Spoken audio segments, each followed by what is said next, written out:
Many years ago, there lived a dog named Tom.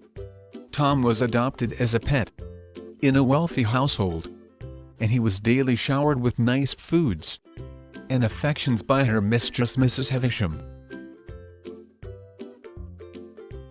All day, Tom lived in a kennel within the compound of the house, and he tried his best to guard the home of his mistress. Whenever a thief or a burglar came within the vicinity, Tom would loudly as he could to scare the living daylights out of the culprit. He was the favorite of his mistress. When night fell, he slept on a nice blanket inside his kennel, and when day broke, he had his food served before him in no time. But the neighborhood dogs were not so lucky, and they were jealous of Tom's fortune.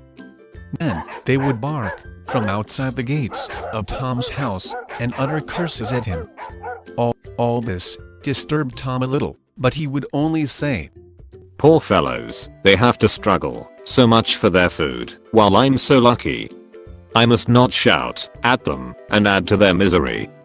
So he kept quiet and went about his business, turning a deaf ear to their insults. One day, as he was taking a walk with his mistress, Tom found that some young boys were throwing stones at those same dogs who insulted him. The dogs were cornered, and they had nowhere to go. They could in no way avoid being hit by the stones thrown at them. Many of them were bleeding and barking feebly in protest. But the boys were not in a mood to let go of them so lightly. They picked up bigger stones and rocks to have more fun at the expense of the weak, helpless dogs. Tom could not hold himself back. He was of a strong build and had a very deep voice. He knew that he could scare the boys. He managed to wrench his leash free out of his mistress' hands, and he ran towards the boys.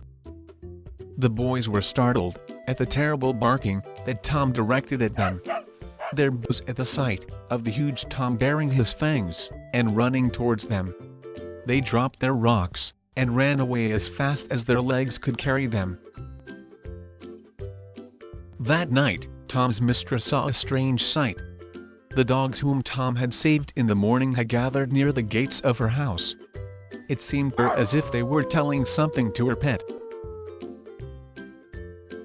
From that day, Tom and his abusers had become friends. Tom's kindness had won over his abusers' hatred, and he had earned their love, respect and admiration that nothing on earth could buy.